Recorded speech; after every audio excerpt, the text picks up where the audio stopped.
Hello guys, আসসালামু আলাইকুম। কেমন আছেন সবাই? আশা করি ভালো আছেন।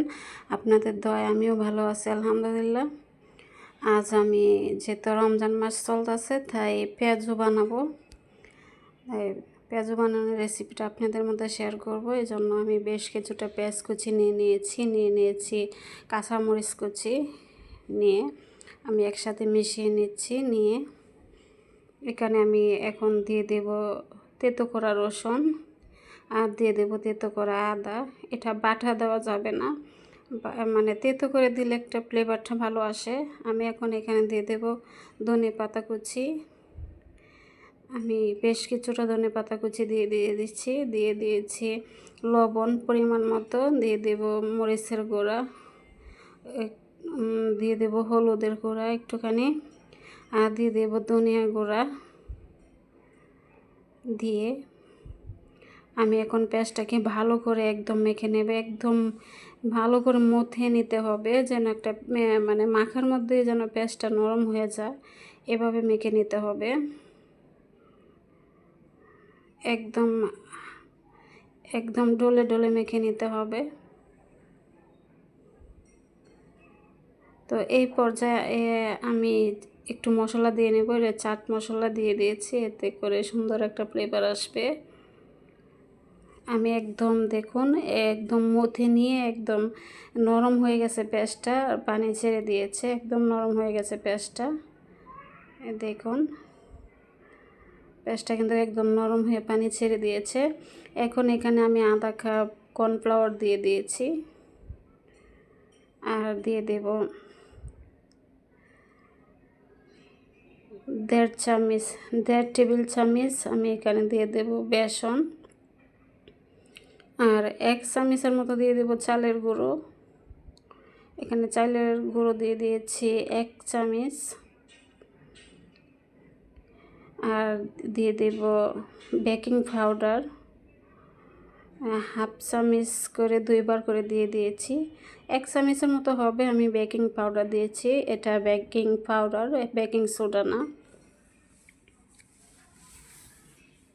দিয়ে আমি সমস্ত উপকরণ একসাথে আমি ভালো করে মেখে নেব, একদম ঢলে ঢলে মেখে নেব। আর এখানে এক ফোঁটাও পানি দেওয়া যাবে না, শুধু পেঁয়াজের মধ্যে যে পানিটা ছিল সেটা দিয়ে ডোটা মেখে নিতে হবে।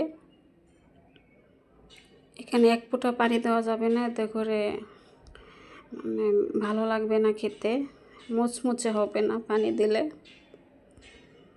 এ দেখুন পানি লাগে নাই, এক ফোঁটাও পানি লাগে নাই, মাখাটা হয়ে গেছে সুন্দর। আর এটা এত ক্রিস্পি হয় খেতে, মানে মুচমুচে একদম কুড়মুড়ে হয়, দোকানের কিনার পেঁয়াজের মতো। খুবই স্বাদ লাগে খেতে। এর সাথে আমি শুকনো মরিচ ভেজে নিয়েছি, শুকনো মরিচ দিয়ে খেলে খুবই টেস্ট হয়। এই দেখুন আমি কিন্তু এখানে এক ফোঁটাও পানি দেইনি। এখন বানিয়ে নেব। আমি চুলায় কড়াই বসিয়ে দিয়েছি, এটা আগেরই তেল ছিল, যেহেতু ভাজাপুরি করতে হয় প্রতিদিনই, আমি সেই তেলে ভেজে নিচ্ছি। আমি এক এক করে পেঁয়াজগুলো দিয়ে দিচ্ছি, শেপ দিয়ে আমি সব কয়টা পেঁয়াজি দিয়ে দিচ্ছি, দিয়ে একদম সুন্দর করে ভেজে নেব, একদম দোকানের মতো করে ভেজে নেব। তো আমার পেঁয়াজুটা যদি আপনাদের ভালো লেগে থাকে তাহলে আমার চ্যানেলটা সাবস্ক্রাইব করে লাইক কমেন্ট করে আমার পাশে থাকবেন প্লিজ। আর এরপর যে আপনারা যারা দেখতেছেন প্লিজ একটা লাইক দিয়ে দেন। আসলে আপনারা হয়তো লাইক দিতে ভুলে যান, আপনাদের একটা লাইক আমার কাছে অনেকটা মূল্যবান। আপনাদের মতো অনেক বন্ধুদের কাছে পৌঁছে যাবে ভিডিওটা, তাই প্লিজ আমাকে একটা লাইক দিয়ে উপকার করবেন। আর যদি ভালো লাগে চ্যানেলটা সাবস্ক্রাইব করে দিন। আর যারা আপনারা সাবস্ক্রাইব করে দিয়েছেন আপনাদেরকে অসংখ্য অসংখ্য ধন্যবাদ। আর আপনাদের মূল্যবান সময় দিয়ে ভিডিওটা দেখার জন্য অনেক অনেক ধন্যবাদ।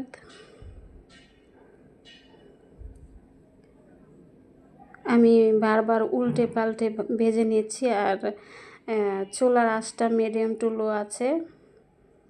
এখন উঠিয়ে নিচ্ছি, একদম সুন্দর মানে একদম কুরকুরে ভাজা হয়েছিল এটা, মানে খেতেও খুব স্বাদ হয়েছিল। আমি সব কটা উঠিয়ে নিচ্ছি। একদম দোকানের পেঁয়াজও যেরকম লাগে সেরকমই লেগেছিল। আমি বাকি যে ডোটা ছিল ওইটাও দিয়ে দিচ্ছি এক এক করে, দিয়ে ওইটাও ভেজে নেব। তো বন্ধুরা, আজকের মতো এখানেই রাখছি। আরেকটা ভিডিও আসা অবধি অপেক্ষা করেন।